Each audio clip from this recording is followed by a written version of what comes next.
One. Good afternoon. I call this February 9, 2021 virtual zoning meeting of the Bernalillo County Board of Commissioners to order. We will have a moment of silence followed by the Pledge of Allegiance led by Lucas Tafoya, our new Director of Planning and Development Services.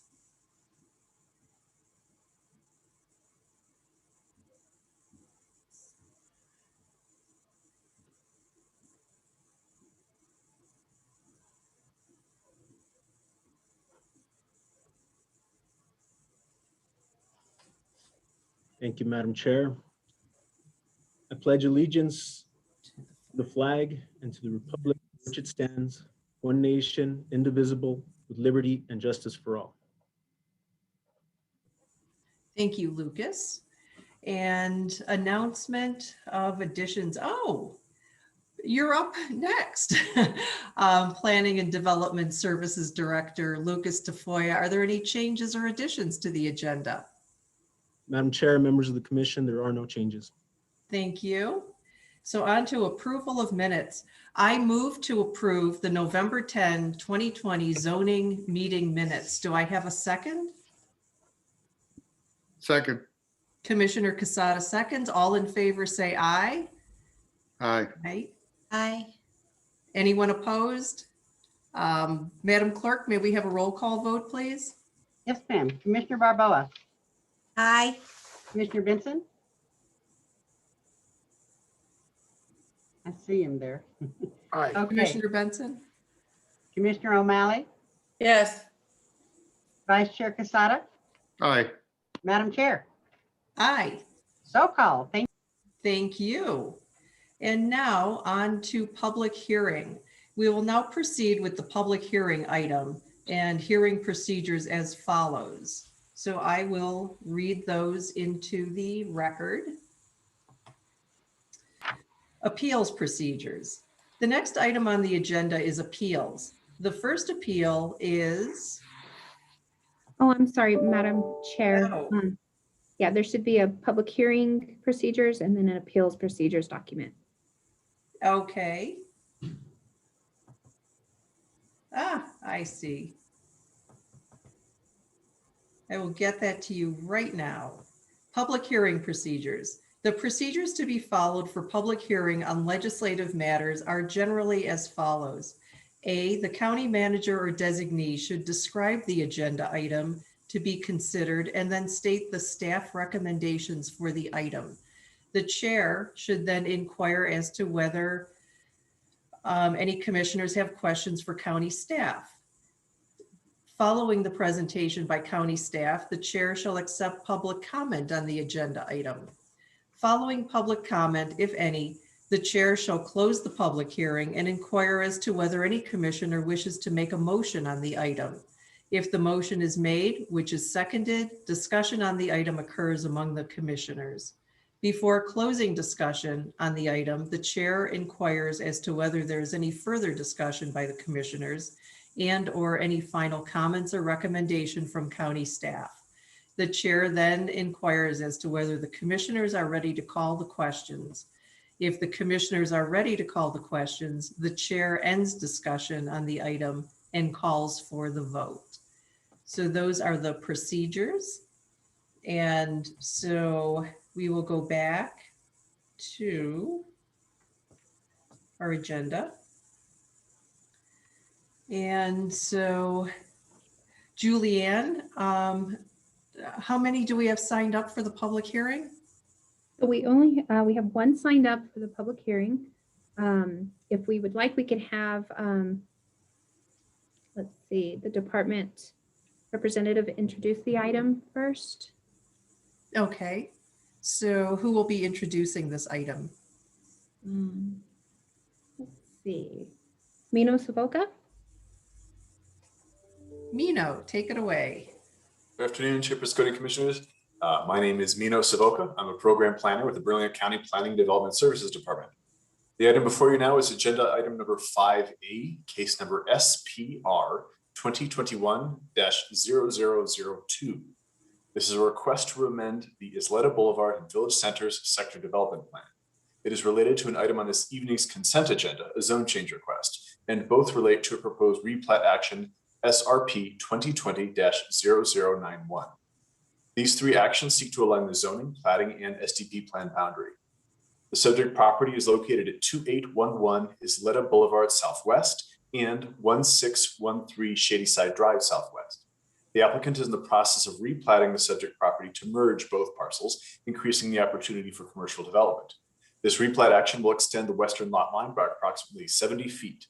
The applicant's request is to amend the Isleta Boulevard and Village Center Sector Development Plan such that the planning boundary aligns with the proposed replat.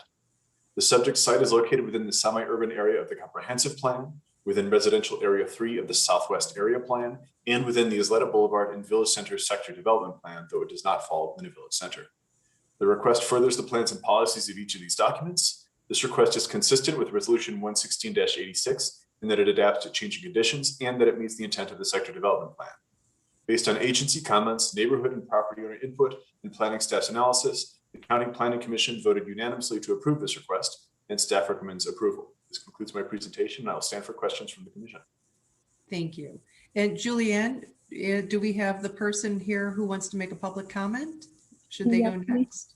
Sure. We actually have the agent that's signed up to make public comment, Ms. Juanita Garcia. Okay, Ms. Garcia, Hello. get away. Hi, my name is Juanita Garcia and I'm with JAG Planning and Zoning. And we are the agent for Hernan Maldonado, who is the applicant in this request. And so, yeah, just as was indicated by Mr. Savoca, we are requesting this because the applicant intends on developing the site at a future date, but needs this portion of the property to be part of the Isleta Sector Development Plan. A lot of the lots along Isleta are pretty small, shallow, and really need an additional lot to make a good viable development. And so similar to a request that was heard by you all, approved recently, we are also requesting this today. So we appreciate all of the help from county staff, and we appreciate the Planning Commission support in this request. And we also we urge your support in this request as well. And we also want to say congratulations to Lucas Tafoya for his promotion to the director position. Thank you. Are there any questions for either Mino or Ms. Garcia? Seeing no questions, Madam Clerk, please issue a resolution number for this item. Yes, ma'am. AR 2021-16. Thank you. Do I have a motion to approve Administration Resolution AR 2021-16, amending the Isleta Boulevard and Village Center Sector Development Plan? I move for approval, Madam Chair. As you know, these sector plans are extremely important to, the district on limited areas for proper job creation and development. And so with that being said, I definitely move for approval. Thank you. Do I hear a second? Second. Commissioner Barboa seconds. All in favor say aye. Aye. Aye. Any opposed? I see none opposed. Madam Clerk, please call the roll. Commissioner Barboa, Aye. Commissioner Benson, Aye. Commissioner O'Malley, Yes. Vice Chair Casada, Aye. Madam Chair. Aye. Okay. Thank you very much. And now on to appeals. We will now proceed with the appeals and appeals procedures as follows, and I will read those into the record right now.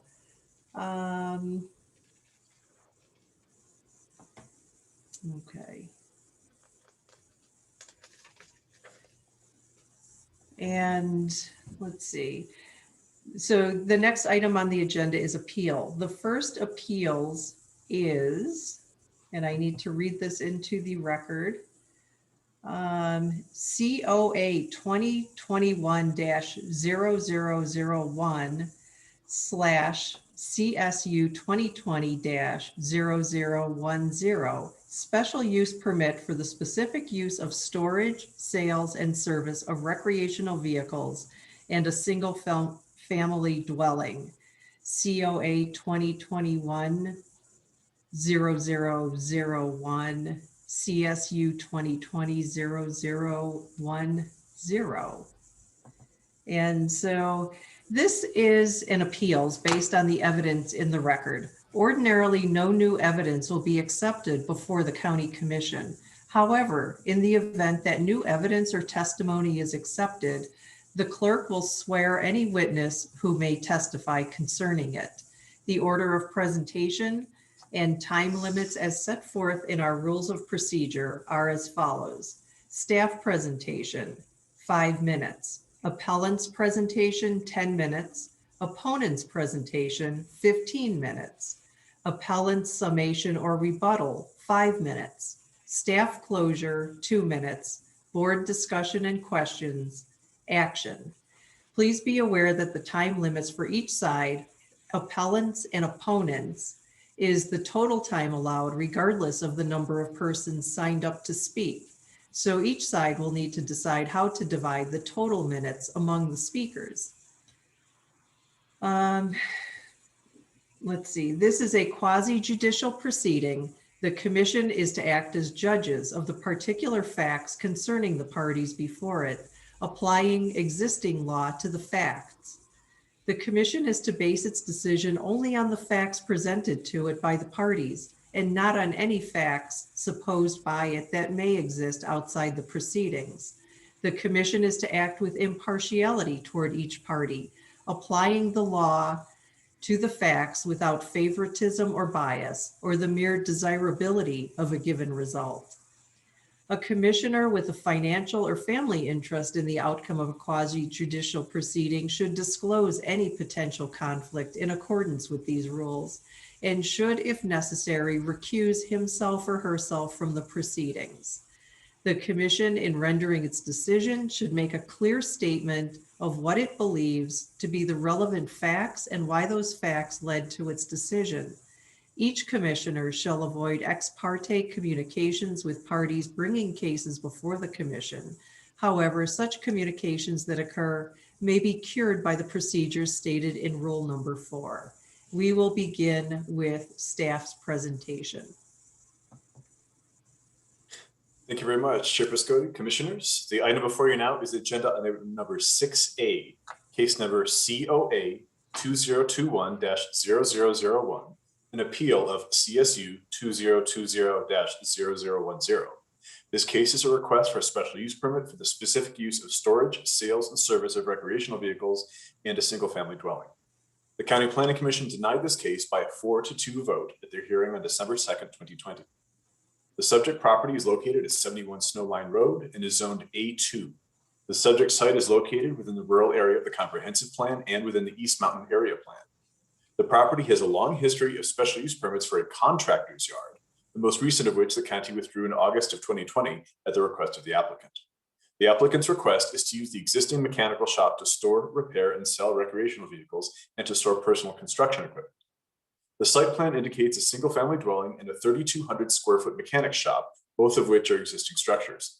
The plan includes on-site outdoor parking for up to 5 vehicles awaiting service. The applicant requested a waiver of fencing and screening requirements, asserting that the steep topography and abundant natural vegetation provide visual cover from most vantage points. The County Planning Commission determined that the proposed use was too intense and contrary to the area.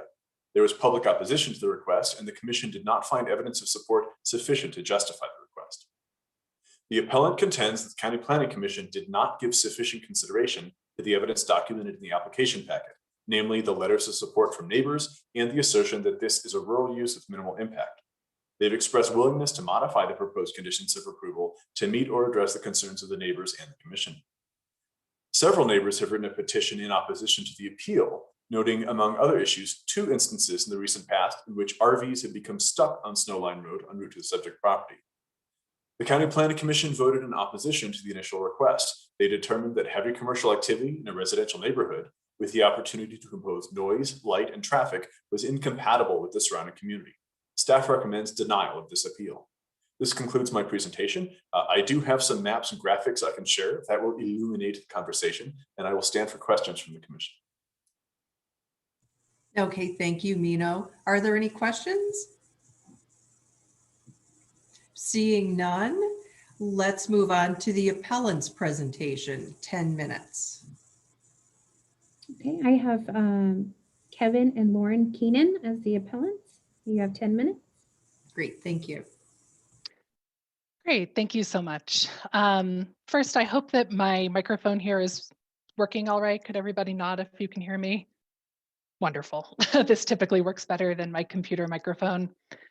So thank you very much, everyone, for being here today and for considering this appeal of our special use permit application.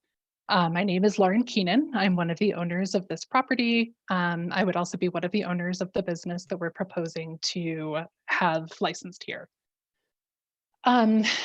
As Mino described, what we're applying for is a special use permit so that we can store, sell, and repair recreational vehicles. Now, as per the paperwork, that sounds very broad. What my husband's business is a very niche business in which it's owned simply by the two of us. We have no employees. It's very small capacity. So typically we have anywhere from 2 to 5 vehicles that are in need of restoration that we would be working on and then sell. We certainly do not have, large amounts of traffic as it is at the moment. My husband's business is based out of Albuquerque, but we believe we have the facilities to do this business here. I'm sorry, I'm a little bit nervous. The model of our business is also by appointment only. So we would never have a situation in which somebody would be here at the property without us being present and without us accompanying that person. We don't have any intention of applying for additional building permits or signage or anything else associated with this special use permit that would cause disruption to our community. Our plan is only to use the existing workshop, which is permitted. It has been since, I believe, the early 90s, in order to make these repairs. So what we're proposing would be, I believe our agreement was up to 5 vehicles that could be stored outdoors, and that all activity would take place within the existing workshop or offsite. If we don't have the facilities to do it, we're not going to do it. We would also only work within normal business hours out of course, respect for the community, not wanting to create additional noise. My husband has no interest in working on things on the weekend or in the evenings as it is. So we are more than happy to make sure that we're doing that in compliance with, how the neighborhood should be enjoyed. Our property on Snowline is very unique. As Mino said, we have a long history, again, since the early 90s of having a special use permit as a contractor's yard. This is also a property that is set pretty far back on the mountain. There is no sight line directly to our workshop or where we would be storing the RVs from any existing residence or building. The only way you can see it is for about 100 feet on the upper level road as you're driving by. We have more than enough natural vegetation to screen anything on our property from the highway. And in fact, the only thing you can see on our property from 14 is actually our residence. In the past, when this has been a contractor's yard, it was presumably used for the storage of heavy equipment and construction materials, similar to what we would be doing. And to my knowledge, there was never any opposition to this in the past. This is the first time, as far as I'm aware, that there is any contested use of this.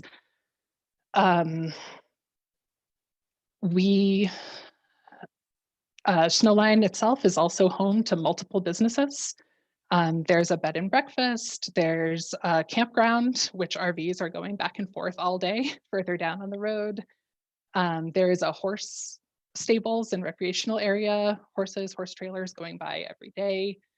We would certainly not be the only business on this road in which heavier vehicles would be going back and forth.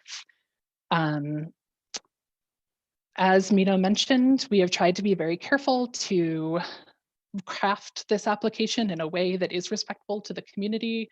We've worked closely with the planners. We are open to any modifications of the permit, the length of permit, the requirements that would possibly make people more comfortable with issuing this and give us the opportunity to prove that we can run our business without creating any disruption within the neighborhood.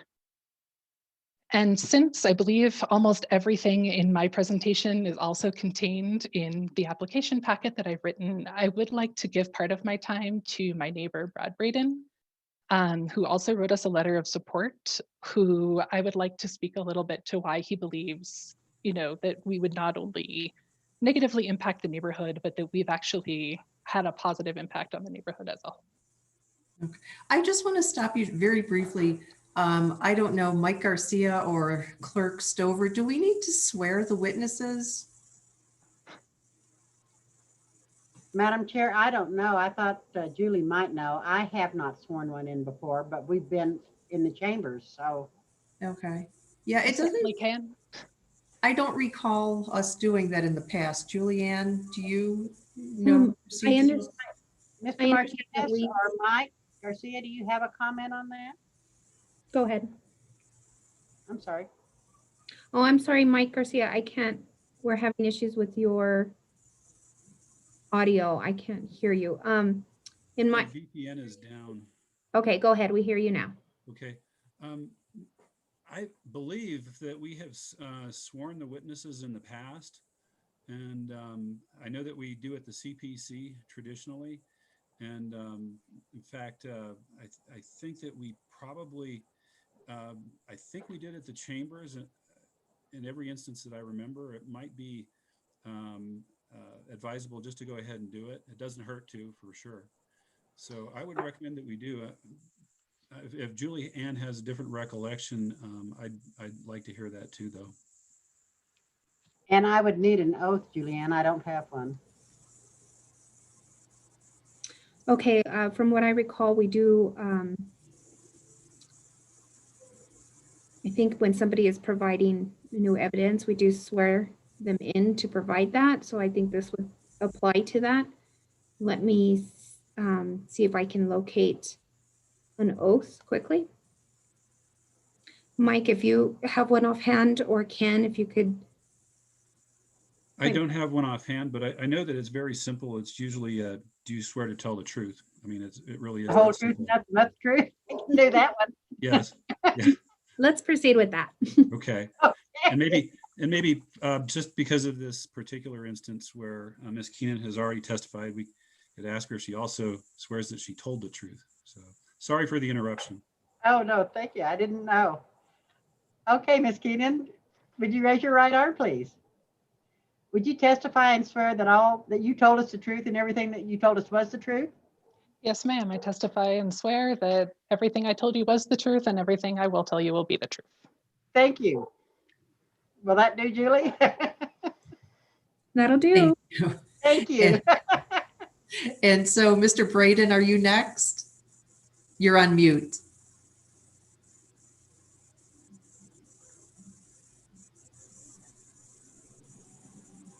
Can you hear me now? Okay, Clerk Stover, would you issue the oath to Mr. Braden, please? Okay, Mr. Braden, are you ready? Yes, Okay. Do you swear to tell the truth, the whole truth, and nothing but the truth? I do. Yeah. All right. Thank you. You're sworn in. Okay, thank you. Thank you. And of Yeah, course, thank I'm you, keeping everyone. meticulous time, so I know exactly how much time is on the clock. So go How ahead. much do I have? How about 5 minutes? Okay, thank you. Yes, so I am a member of this neighborhood. I've been here since the mid-90s. I'm also a former owner of the property in question.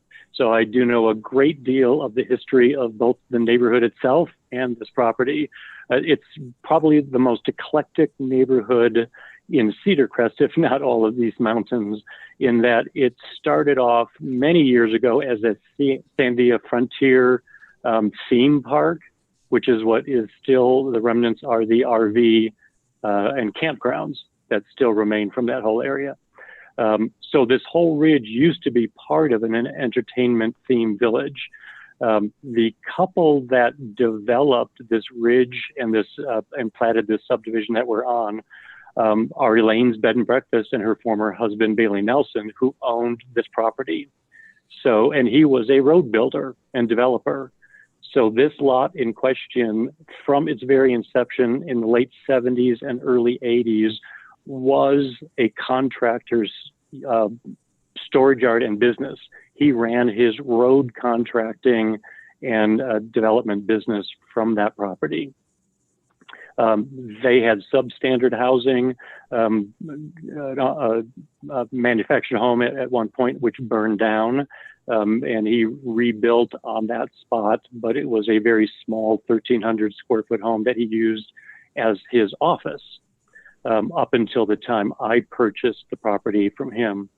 At that stage, for 30 years, that entire 5-acre parcel had become a contractor's storage yard, would be kind, because it had become pretty much a relic of all kinds of derelict machinery, bulldozers, well rigs, abandoned cars. There had to have been at least 30 vehicles on that. Every 10 years, no neighbor ever had an objection, nor the county, to continuing this special use until now. When I bought the property, it was because the original developer was losing it to the bank, and I feared for who might come to that property next and create a terrible problem for all of our neighbors and a nuisance to the property, and actually potentially make it worse. Once I acquired it, the former owner and I cleaned up the property. It took a year and semi-truckloads after semi-truckloads to clean it all up.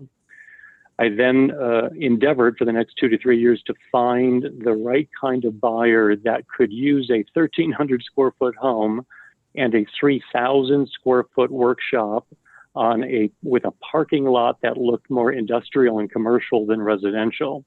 So I never knew whether I was marketing it to someone who wanted a little bungalow with a massive workshop or a commercial entity. But it was really hard to find someone who didn't want to use that for a very intense high-end contractor's yard like it had previously been for 30 years. I was delighted when I found someone who could use it the way that the Keenans have been using it, as an RV repair and improvement facility because of the low intensity. And it was ironically in fitting with the history of the RV campground area. And in fact, we had hooked them up, hoping that even their clients might be able to turn to the Keenans should they need help with their RVs. In addition, the whole neighborhood has had everything from the Southwest Gardens, which, you know, the seasonings business, that started in this neighborhood. They had trucks coming in and out until they got so big, they had to move their facilities into Albuquerque. We also have other people who have home-based businesses today that have Penske trucks, FedEx trucks, delivery trucks coming in and out all day long past this property. You have 1 minute to wrap up, Mr. Brady. That have little more impact than an RV. Now, for the level of RV restoration that Lauren described, that's less impactful than what we're seeing in everyday traffic from the bed and breakfast that drives past this property, as well as the delivery trucks that come and go every day. And I live, my house is 2 doors down. There's no noise impact, no visual impact. You cannot see the property from anywhere. And I think it's kind to say that you can see it from 100 yards. You almost have to drive out to the highway to look back at the ridge to know this property even exists. So I'm surprised that there's any opposition, because it's completely in keeping with the nature of this community, this neighborhood, the history, and the fact that it was so unopposed for decades until this time. Thank you. Thank you, Mr. Braden. And next, we have the opponent's presentation, 15 minutes. Thank you. Can you hear me okay? If you could speak up just a little, that would be great. How's that? Is that better? Yes. thank you. If I may interrupt, we should probably swear in the opposition. Oh, right. I'm not used to all this swearing, but Linda is. Swear. Double- Okay, who am I swearing at? Oh, hello, Father. Okay. You swear to tell the truth, nothing but the truth to help you God, sir? I do. Thank you. You're sworn in. Okay, very good. Thank you. I'm Father Seraphim Weber. I am a monk and a priest at Light of the Spirit Monastery on Snowline Road. I'm speaking on behalf of a group of 10 residents or property owners on Snowline or in the immediate Snowline area, and have been asked by them to represent them. These are all signatories on the document that we submitted with the paperwork that, as I understand, Mino has provided. We oppose the special use permit, and we concur with the County Planning Commission's original decision last December to deny the permit. And we have concluded in our examination. Of course, you as the judges will have to. Father Weber, I'm sorry to interrupt. I'm going to pause your time. We are having difficulties hearing you in production over the live stream. So I don't know if you can turn up your microphone volume. Well, I got my speaker up. Let me just check my settings here on my Mac, and let's see what we got with Mike. Sound.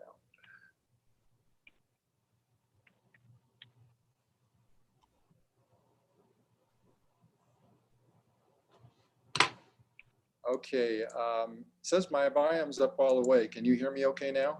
Yes, that's much better. Thank you. I'm just gonna shove my face in here closer to the mic on my Mac. So let's, we can resume. Okay. So we feel the appellants have not demonstrated that the decision was erroneously applied to county plans or policies or ordinances, relied on mistakes of fact, or was arbitrary or capricious on the part of the Planning Commission that originally looked at it. We understand you have the background already on the case in general. We just wanted to address some of the points that the appellant brought up in their appeal.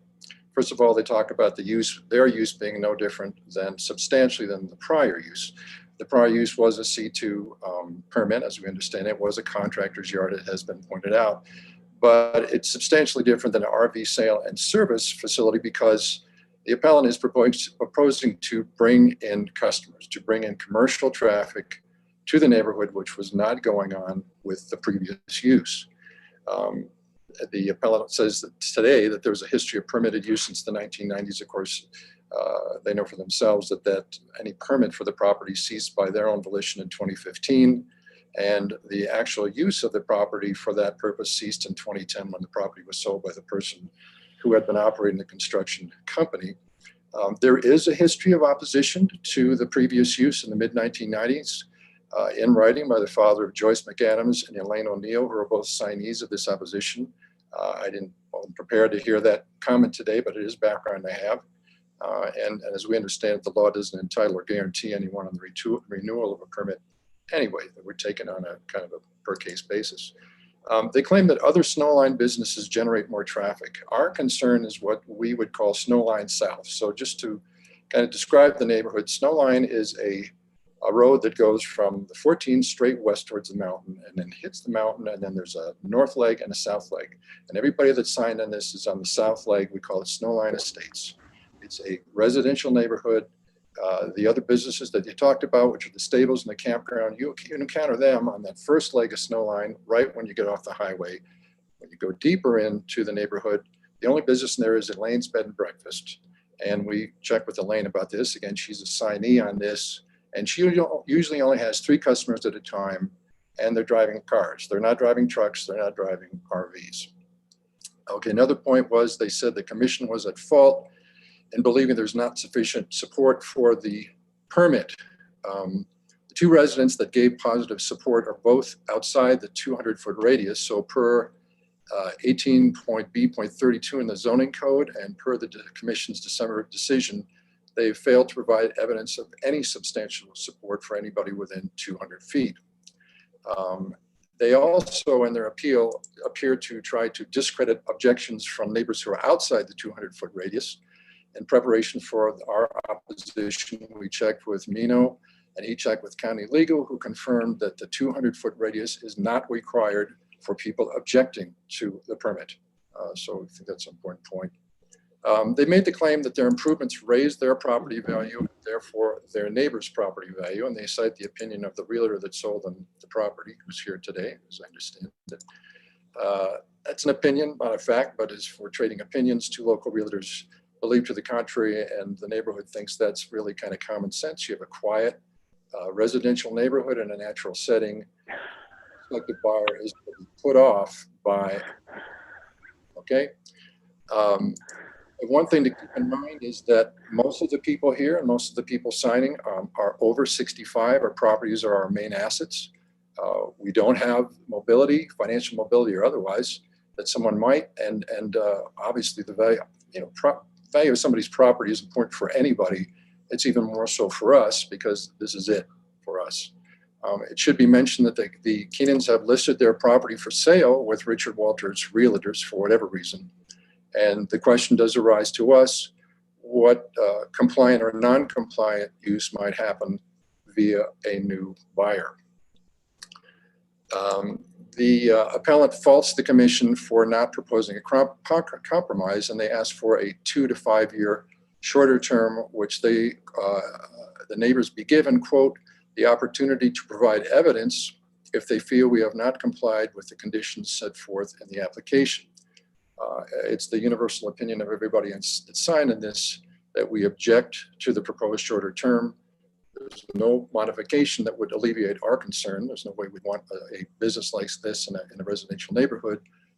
Among other things, once it's in, it's difficult to get out. And we object to the idea that the evidentiary burden is being shifted to us. If you think about it, if the complaints are noise, pollution from larger vehicles, higher traffic, encounters on our narrow road with large vehicles, just the logistics of documenting that and kind of pooling our evidence would be a very, very challenging thing. The appellants say a shorter term for the permit would, quote, give us the opportunity to show the neighborhood that we can run our business with minimal to no disruption and that they do not need to be worried. So it's not totally clear to the commission. They've been operating the business for 5 years. Obviously, it's going to be, we would assume, at low profile without a permit. And even since their permit, their application in December was denied, they've been operating it. We'll talk about more than that in a minute. And we already know why we need to be worried, even with this kind of what we call low profile use that we have now. First, let's talk about road safety. Roy McAdams wrote in his submission and the opposition in the original application, speeding through our property has been a problem at times. The employees need to be respectful and slow down. Elaine O'Neill, who has also submitted a document email in the as an opposition in the original document, said, we have a steep, narrow gravel country road that hasn't been designed for the large vehicles, and I believe there's a real danger in an accident happening. So another just kind of visual image to get across strongly is Snowline South is a narrow, sloping, unpaved rural road. And it's not too hard to imagine. It's a challenge enough when you encounter a oncoming vehicle, which is just a car or a small truck. If it's a wide vehicle like an RV or a flatbed, especially in winter, it's very challenging and potentially dangerous. And this is not a matter of speculation. Let's talk about 2 incidents that happened within the past just a little over a month. On December 25th, residents in the area, their attention was caught by loud noises outside. They went and they found an RV on the way to the appellant's facility, stuck. And they were stuck for several hours, during which there was no access to the exit road for Snowline Road, therefore no exit from the neighborhood for any reason. And the vehicle was only removed with a tow truck. Then again, on January 15th, same neighbor, same problem. There was another vehicle which was stranded or stuck in the road. He couldn't leave his house and get to the road. I can speak from my own experience during the winter of encountering an RV stuck in the road there and not being able to go out for a medical appointment. So I think those visual images are pretty strong to keep in mind. Second, the subject of noise. Andrea Martinez of Canyoncito Road wrote in her submission back in December, or I guess it was November, I would like to express my discontent as to the generator and loud tools frequently emanating from 71 Snowline. I moved up to the mountains for peace and quiet and understand that the mountains create echoes, but the constant work and building has become a huge headache over the last couple of years. I've tried talking to the owners, but to no avail. So the question that arises for us is if after over a 5-year period of what we call a low profile use, because they're operating without a permit, is as disruptive as this, what's it going to be like when they have full-blown permitted commercial use? And the question also arises, if they've been operating without a permit, what element of conscience or other has prompted them now to ask for a permit? And it is our belief, and we'll demonstrate now, that the likelihood is expansion of the appellant's business, which will cause increased commercial traffic. Their original application says their use will, quote, be complementary to several other commercial uses in the neighborhood. And they cite the local RV park, who say they could, quote, benefit from having a specialized mechanic nearby. That by its very definition means they're going to increase their business. They seek to increase their business. They've talked about closing their Albuquerque shop and moving their operations here. One can only conclude that also means increased volume of business. They have said that their use is just going to be for the sales and service of RVs, but we've had people, neighbors have had people driving on their property trying to find the appellant's property to buy the car that they have for sale. So they've been dealing with cars. And they also spoke to one of our neighbors and said they plan to sell, store, and repair small construction equipment such as skid steers and tractors, which would indeed bring it to the closer to the previous use, because this would involve large noisy trucks and polluting and unpleasant diesel fumes. So the last important point is the question of good faith, which we think has got a very strong element in this. They repeatedly promised to respect the concerns of the neighborhood and pledge good faith on their compliance with any restrictions. And our experience shows us that it's not justified to extend to them that belief in their good faith. So Snowline Road, Snowline South, is a rural road, private road. It's not a county road, so obviously it's outside kind of county rulings. But there's a good example as far as goodwill towards the neighborhood. The maintenance of the road is done on a voluntary basis of contributions, hopefully equal on a year-to-year basis. And until August of last year, when the question of the permit came up, the appellant did not share this burden. They refused to respond to emails asking for it, for any contribution or even to talk about it. They refused to answer phone calls. And this meant that their contributions had to be spread out amongst other people, which over a 5-year period, we're talking about, over $1,000, $2,000, which had to be we all had to pay out of our pocket. The neighborhood had to pay out of it. So if this is an example of their attitude towards the neighborhood and respect towards the neighborhood concerns, it doesn't seem like a real good prospect. Second is a very, again, glaring thing, which is the idea of compliance with county rules. So they've been operating without a license since 2015. And furthermore, as the 2 incidents with the stuck RVs in December and January show, they were snubbing the nose at the county and continuing operations even after the permit was denied. And as another element as far as trust, can they be trusted to comply with environmental concerns? I can go outside right now and dump 20 gallons of gas in our front yard and nobody's going to know but me. So here's a business that's dealing with fuel, solvent, septic water. They might pass natural resources inspection, but they're operating behind a closed gate without anybody seeing it. Ultimately, it's a matter of trust, and we don't feel that their actions justify that trust. So, Father, excuse me, you have a couple of minutes left. I don't know if you have another witness you'd like to have speak. yeah, I got about 30 seconds of me, and then Kathleen Dygert is the Thank you.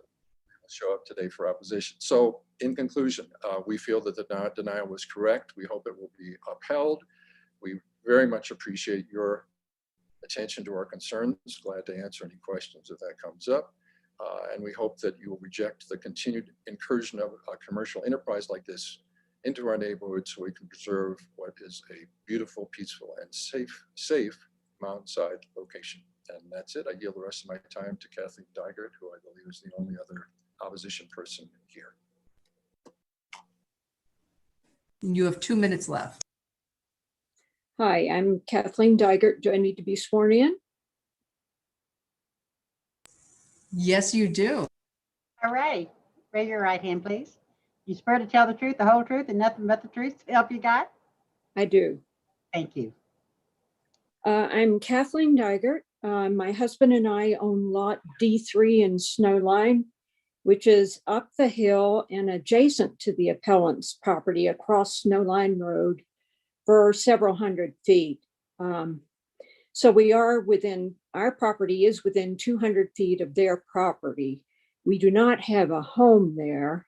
That's a retirement project, but we have owned that land since 1983. And we bought into that neighborhood because of the peace and quiet and the wonderful views up to the far north to Santa Fe and so on. And we've paid for improvements to keep the views, which would involve underground wiring. And there's a well that already exists on that property. We never received any previous notices from the county about what was going on lot D2 since we've owned it in 1983. I was told the reason is that the rules for notification have changed over the years. At any rate, we would like to see that neighborhood and our land be in a residential, quiet neighborhood. And we don't feel that an RV sales, storage, and repair business, not to mention the other equipment there, would be conducive to peace and quiet in that neighborhood. So I support, and my husband supports Father Seraphim's statement. And there are also, besides the three of us, 7 other people who signed the form in opposition to that special use permit. So that's all I have to say. Thank you. Thank you, Ms. Digert. And now on to the appellant's summation or rebuttal. You have 5 minutes. Sure. So I would like to say, just to start, that I believe a lot of what was said is either miscategorized or outright untrue. For example, the accusation that we had an RV coming up here on Christmas Day that got stuck and had to be towed. My husband was at his parents' house on Christmas Day. I was homesick with the flu. We did not have any vehicles slated to come to our property. I don't know what happened there. I don't know if there was an assumption that that was one of our vehicles because it was headed to the trailer or the RV park down the street. I don't know. The second incident as well that was mentioned in January, that never happened. We currently have 1 RV on our property. It is ours, which we are allowed even under A2 to have on our property and to drive. And that's what we have. My husband is a professional driver. He is the one who drives anything back and forth on the road. If it's icy, if it's slick, he is not going to drive it up the road. That is not something we would do. I would also like to mention that while the road is narrow and it would be challenging for somebody who is not a professional driver, the fact that, Elaine's Bed and Breakfast is up further on the mountain than our property, it's been licensed, which means that there was sufficient evidence to show that emergency vehicles, for example, could get in and out of that property. That would include fire trucks, larger emergency vehicles. It is not impossible for a large vehicle to safely navigate up and down that road, particularly with a professional person driving. Father Seraphim also accused us of somehow doing something nefarious by putting our house up for sale. I will mention it currently is not, but yes, when we lost the appeal, we cannot afford to maintain 2 locations. And so we did start looking into the possibility of having to sell our property, which we will have to do if this doesn't go through. That is, of course, our right. And we can do that if that's something that we need to do. We are not obligated to stay here forever in order for the rest of the neighborhood to feel comfortable that we would not sell it to another individual. We have, in fact, increased our property value. We doubled the size of our residence that was the whole reason we had to get rid of the use permit in the first place. The county asked us to relinquish that as part of our building permit process. So that was done in an effort to comply with the county and make sure we were doing things by the book in terms of building the additional part of our residence. That took our property from around 250,000 to about 600,000. That's not a debatable point. You know, has the neighborhood had some disputes or questions around road maintenance? Yeah. And that is part of a private road agreement. I've actually been working with Brad Braden to try to update some of the terms of that agreement so that it's clearer and more fair, something that we can all count on in order to have regular maintenance. We believe that's also extremely important and we would like to have that. But the specifics of that, there's never been a resolution as to who's right and who's wrong about those terms. So that can't be used as part of this application process. You know, as for these ideas that we're doing everything in bad faith, we're trying to expand our business, we already agreed to only have 5 vehicles on the property. We have 2 people working, myself and my husband. We have no employees. We do not have anybody come up here, and never would, who isn't invited by us and accompanied by us. In the busy season, there might be 2 or 3 people coming on a Saturday to come look at something. This is not a high volume business that we want to do here. And I mean, you know, is there anything I can do as far as, you know, swearing that all of these fears that they have are not true? No. And that's part of why we requested a potentially shorter permitting period. Because obviously, if we were to reapply in 2 years and there's still significant opposition, then we will lose and we will no longer be able to operate anything on this property.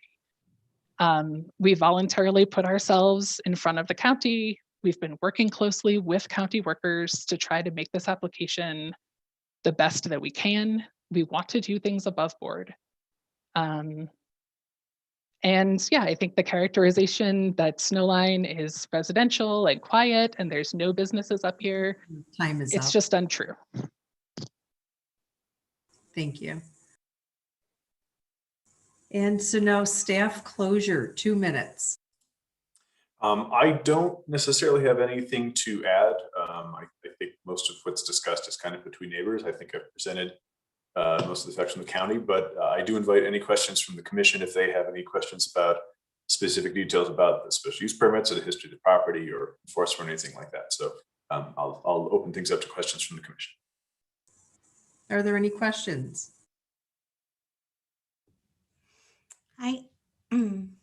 Commissioner Barboa.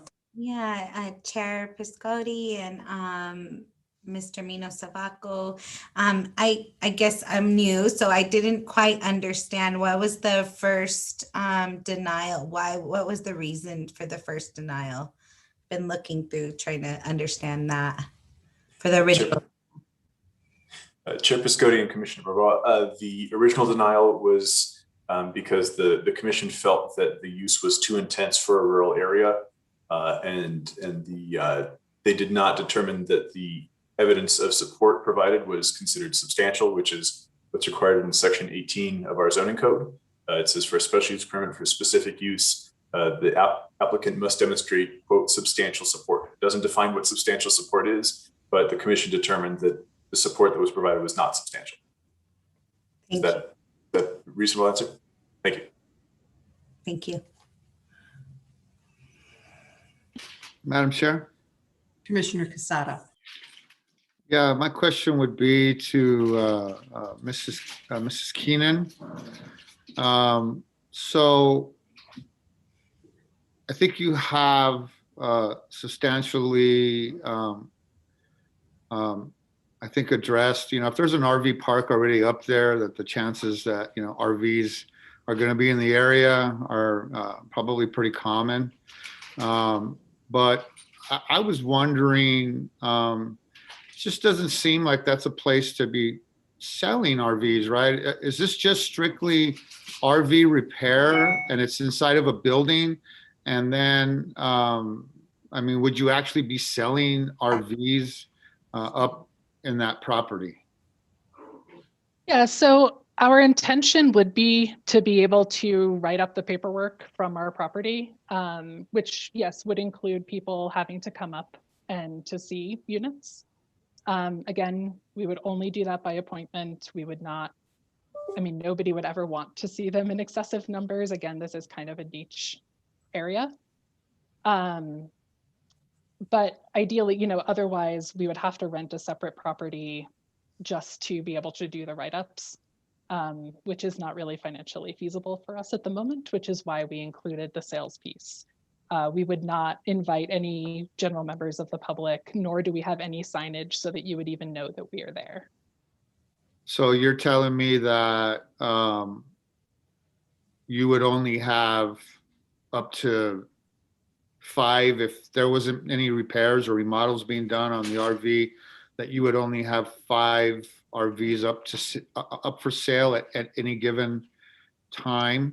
Yes, sir. Most likely we would not have all 5 up for sale. The 5 is just to be able to have those on site. Most likely we would probably have 2 to 3 up for sale, and that would be during a busy season. So run me through a typical year for you. How many RVs do you sell a year? How many you sell? And you know, I mean, I know that RV sales are up, right? I'm a camper myself. In 2020, yeah. Yeah, I have a trailer myself. I understand the business as a consumer. It's a great business now. You know, I think people don't realize that there's always a lot of repairs going on my Jayco, but I just want to know what kind of sales that would be, because I know sales are up. So you would be getting rid of your Albuquerque location, and you'd be sending everything up into the East Mountain. Yes. And so yes, and we do already have the equipment for that. My husband likes to work on our vehicles as it is, so we wouldn't be bringing in new equipment to the workshop, anything like that. You're right. In 2020 in particular, for obvious reasons, sales of RVs were definitely up. I would say it varies substantially throughout the year. During the winter, there could be a month, 6 weeks at a time, where we do not have anything coming onto the property or leaving the property. During the summer, maybe 2 a month, that might result in an actual sale where something would be leaving the property. We would invite one set of customers, say a family, up at a time. There would never be more than one set of people up here at any given time. And you know, what my husband does is a little unusual in that he picks up RVs that do have substantial renovation that needs to be done. A lot of them are salvage title, which I should mention means they do run. He has to pick them up and drive them here. So this would not be non-running vehicles on the property. But the market for salvage vehicles, as you can imagine, is not the same as though we were selling brand new units. So where those RV dealerships are flooded, especially now, the people who are looking for kind of a project RV, which most of ours are, is substantially lower. Okay. For me, I know that the guy I take my trailer to only allows 2 RVs at a time. You have to make an appointment because it's such a specialty work, and there's not a whole lot of people who do that work besides the big chain up here on the top of 9 Mile Hill. But you know, most people like me, we go to local people. We try to make sure that local businesses are being, especially in these times, that we're supporting local. But the guy that I use, you're only allowed to take, you have to make an appointment, and he only takes 2 RVs at a time. I tend to believe you when you say that you can only take so many vehicles. I think I think you make a valid point on sales. I think that, I guess I feel with the neighbors about a whole lot of traffic and all, I think in my mind when they were saying that you're going to be selling all these RVs, I'm thinking of Camping World, and I wouldn't be able to support that, but I'm not quite sure that's the scale of business that you have. it's not like you're going to be putting in new buildings. You're using existing infrastructure on the property. So I don't know what to really think. I think there's some valid points on both sides, Madam Chair. And so I struggle with this decision, but I've heard the neighborhoods. I understand their concerns, but I also know this business somewhat as I'm, I am a camper. I'm an RV guy. Well, I have a trailer and I'm an RV, but so I just wanted you to answer those questions for me, and I'm just, I'm just going to write some notes down. But thank you, Ms. Keenan. I appreciate you. Thank you, sir. Thank you. Are there any other questions? Madam Chair, I've got a question. Go ahead, Commissioner Benson. Are there images? I believe that it was commented earlier that there's images of what is visible and what's not visible from a distance. Would it be possible to see those?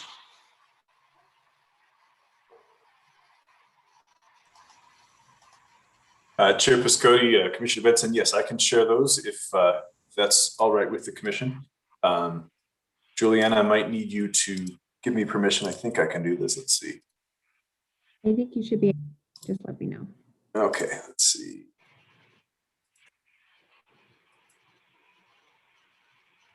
Am I sharing my screen now? I'm not quite sure. No, I can't see it. One moment. It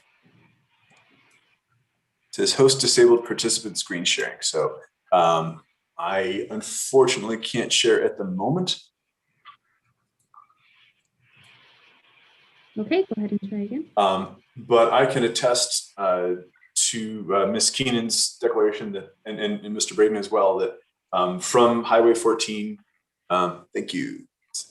Yes, thank you. If you go to the, let's see, which page? The second page, if you don't mind, that is the view from the hill coming up behind the property on Snowline South. So that is the only vantage point at which you can see the shop, which is on the right-hand side, or the dwelling, which is on the left-hand side.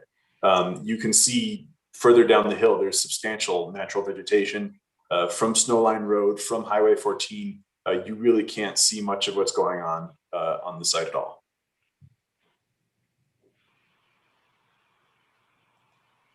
Does that answer your question, Commissioner Benson? There's not a, sorry, Chair, Chairman King, is there another view from Snowline? I don't have a view from Snowline Road. I did take a photo from the sort of driveway entrance to the property, which is about as close as you can get. And again, there's still substantial tree coverage, and you can't see what's going on the site except from above the site as you climb. Mr. Savoca, if I could mention, I did actually submit a couple photos of the property from Snowline with my initial application. So those should be in the application packet, though they're not the official county photos. Apologize for that. Let me see if I can pull that up, and maybe I can get screen sharing to work. If you'll pardon me a moment, commissioners. I guess Commissioner Piscotti. Go ahead, Commissioner. Chair Piscotti and fellow commissioners. I too am struggling with this. I both respect specifically folks who decide to go live out away from the convenience of a city because they want to be in an area that's peaceful and quiet and not have a lot of ruckus going around. And I also really honor and respect you, Ms. Keenan, and your husband trying to have this business to sustain your family, and that you're actually, repurposing vehicles that would otherwise be an environmental impact into our landfills, or that you're actually doing something to repair used vehicles rather than just go buy another. So, and this is also your property and livelihood. So I just am sharing my thought process, as this is a difficult if there's any clarity around, I'm looking for something more to maybe help make this decision more clear, right? That's both respectful of the local owners. I think we're also, just to lastly mention, right, I've lived in the same house my whole entire life. And so I've seen the community surround me completely change, and the policies and decisions we make in these different bodies determines what our communities look like forever. And that's, and I know I've been disappointed with some of the zoning in my own community over the years. So this is a difficult decision. I appreciate both of you just really showing up very, with all of your information. Thank you, Chair Piscotti.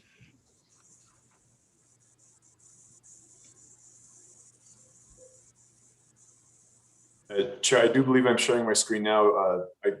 I know these images are black and white. Now they're a little on the smaller side, but as you can see, these are from the applicants taken up towards their property on the mountain. So as you can see, it's substantial coverage.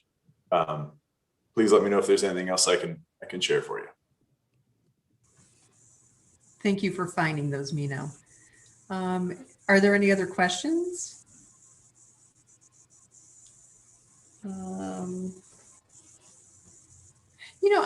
I have a couple of questions. I guess I'm struck that Ms. Keenan, I guess you've been doing this business for quite a number of years, and it's only now coming up for a special use permit. I wonder how did that happen? Was it that you decided to pursue that, or something else happened? Why now? Sure. Our intention when we relinquished the permit back in 2000, so it's kind of odd. We actually agreed to relinquish the permit back in 2015, and then for some reason, it never actually happened with the county until this past August 2020. Though our permit was able to move forward for our expansion of our house. So back in 2015, when we relinquished it, our intention was always to go ahead and move forward with it again in the future. There wasn't that much time left on it to start, and we knew we were going to have to renew regardless. And frankly, the house that was here was not really livable. So we really had to get moving on building that addition. Frankly, I mean, a lot of it was financial in terms of waiting as to when we decided that we were actually going to go for it again. We also the last thing we would want is to wind up in a situation where we were forced to close down under some kind of an order. It just got to a point where we needed to apply for that permit. Enough time had gone by that we had done all the improvements that we needed to the property. We weren't planning on applying for any other building permits. And I actually started this process, I think back in March, maybe, in terms of contacting the county and starting to work on the actual application. COVID also gave me time when I was home. I run this business, but I also have another full-time job, and I'm the one in the house who does paperwork. So part of it was also just having the time home during COVID to be able to really put some time and effort into this application. Okay, thank you. And Mino, I have a question for you. Kathleen, did you want to say something? Thank you, Chairman. I wanted to say that the lot that my husband and I own, lot D3, is uphill and to the west of lot D2, the appellant's lot. And from the ridge line on our lot, we can see the business and all the activity on the appellant's lot. Thank you. Okay, thank you. Mino, I have a question. I know in the agenda packet, there were some conditions around this. And I believe that you had written a report and said that you recommended approval of this with the conditions. Can you do just a very quick summary of what those conditions are And I have just another question. Is there anything about the road? It seems like the road maintenance has really been a point of contention. And so is there anything about the road and the conditions, or can there be something about the road in there? Chair Piscotti, the road is a private road. The county doesn't have any jurisdiction over that. That's a matter between the neighbors. So that's not something we can indicate in conditions of approval. I do have the findings of approval as well as the findings of denial, and conditions of approval as well. So were you wanting me to read those out loud? If you could just like, summarize point each condition that would have to be met. Okay. So conditions of approval, business will be by appointment only. An applicant will host only one appointment at a time. All vehicle and equipment maintenance repair will occur indoors or under covered areas protected from stormwater. So that's a water pollution consideration to make sure that there wasn't any oils or anything on the ground that would run off into the water supply. All parts and materials will be stored indoors. No automotive painting or body work shall be done on the site. All maintenance and repair will occur between the hours of 7:30 a.m. and 7:30 p.m. Monday through Friday. All site uses shall comply with the light pollution ordinances for the East Mountains, and also with the noise ordinances in Chapter 30 of our county ordinances. Parking shall only be on the site, as in no one's allowed to park elsewhere off-site for using the site. No parking is permitted in public right-of-way or other private properties. Outdoor storage of not more than 5 vehicles awaiting repair or sale shall be permitted. Provided that the outdoor area in which such vehicles are stored shall be enclosed by a solid wall or fence at least 6 feet high. That is borrowing from our zoning ordinance regarding automotive repair.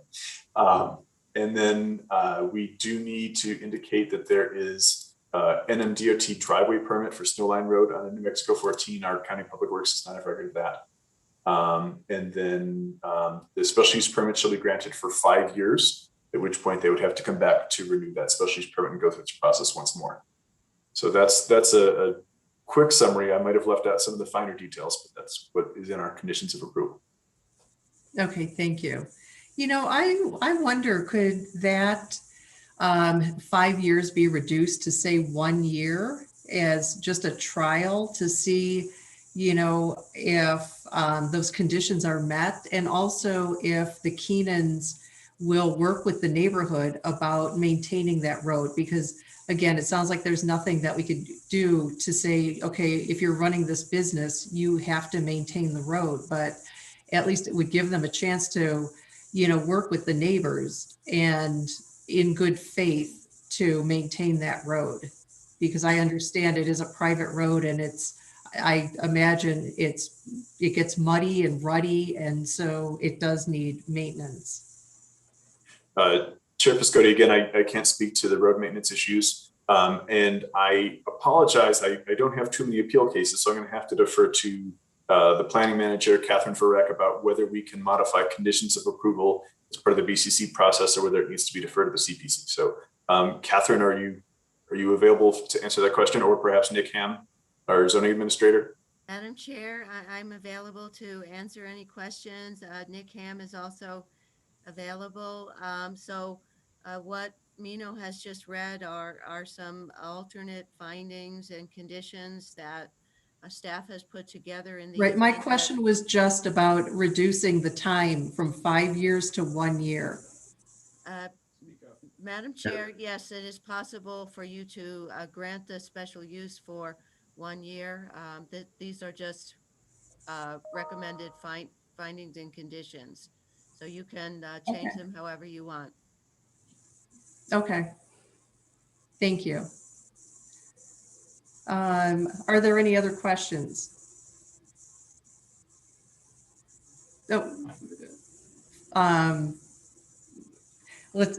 Julianne, I want to get you in here. It looks like Father Seraphim wants to make a comment, and I'm not sure that's allowed at this point.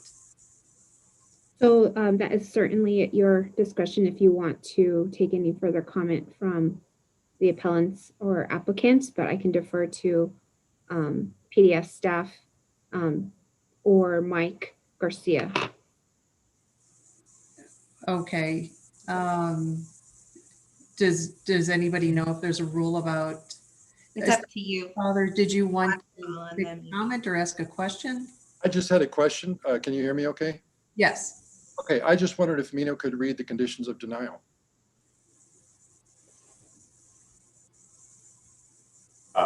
Chair Piscotti and Father Seraphim, there are no conditions of denial. Conditions are only attached to an approved action.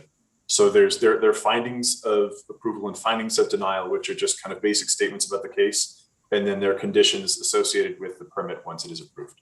I got it. Okay, very good. That was it. Commissioner O'Malley, did you have a question? Yeah, I'm, it looks like could possibly that there's leading to deny the appeal, possibly. I don't know what the action will actually be, but I was just thinking, when you were talking about 1 year, I mean, there might be for someone who's doing a business to have a little more feeling of,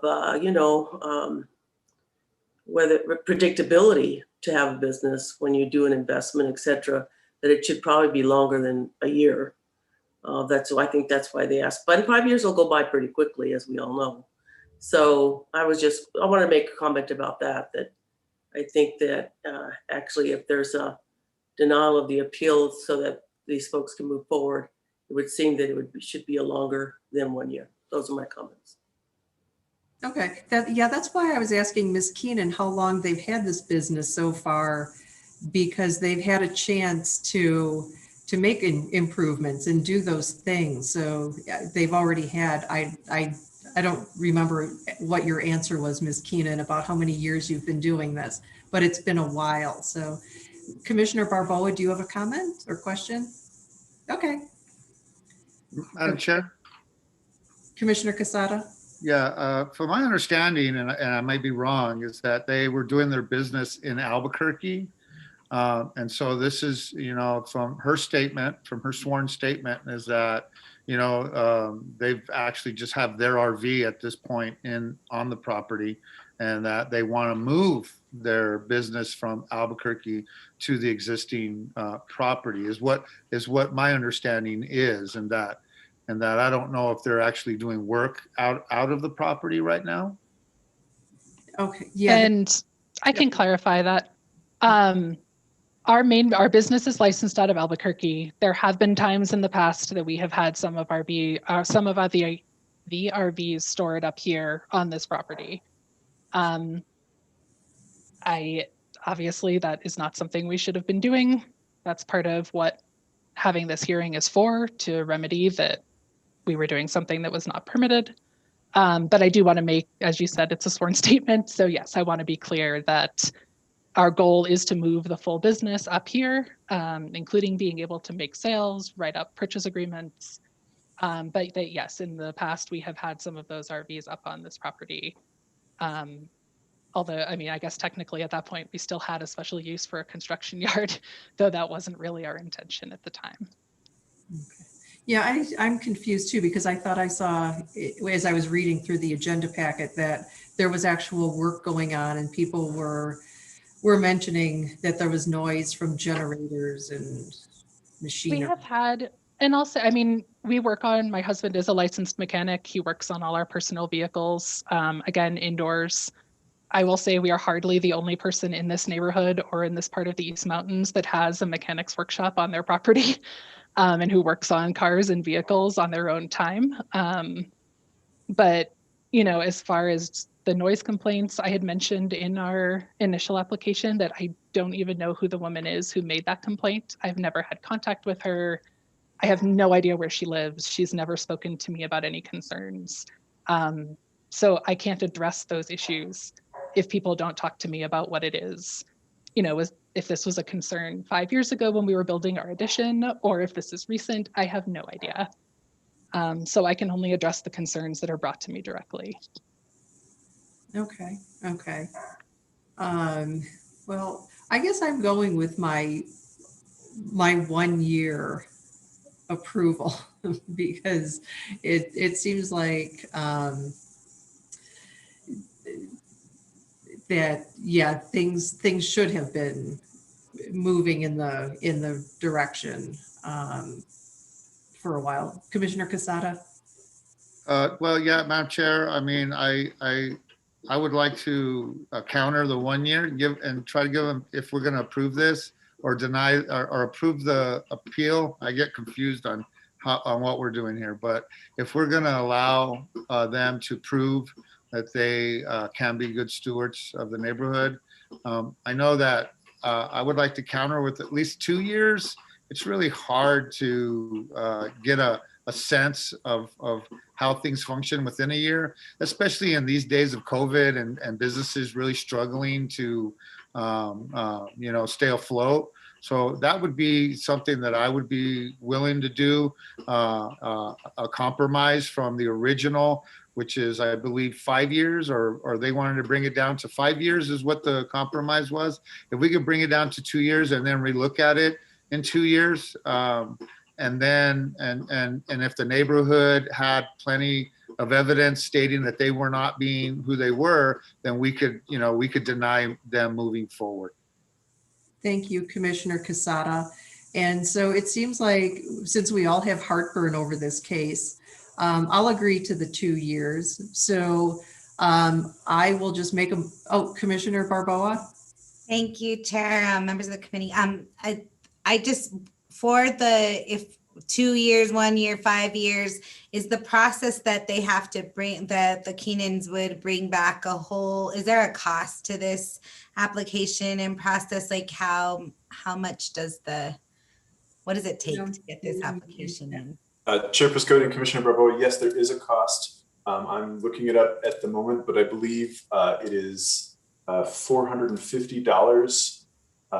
1 second, I think I've got the gist here. And there's some additional consideration for acreage. But yes, they would have to go through the entire special use permit process again, submit a new special use permit application, and go through the County Planning Commission process again. The fee for this property was $530. Thank you, Mr. Mino Savaco, and thank you, Chair. There's burden on both ends, and I know we want to show that the community can come back and have a resolution if the Keenans aren't being good stewards. I also think that that's an overbearing. So even 2-3 years, something that doesn't feel like a year is really too short of a burden, I feel like. Thank you. Okay. So Madam Chair? Yes. I did want to say that, that is, I mean, maybe it doesn't seem like a lot of money, but that is to go through this process again. I've just gone through the subdivision process and it took a year, and it's very costly in the city of Albuquerque. In fact, some of the regulations, I've got issues with them. We're dealing with the IDO here in the city of Albuquerque.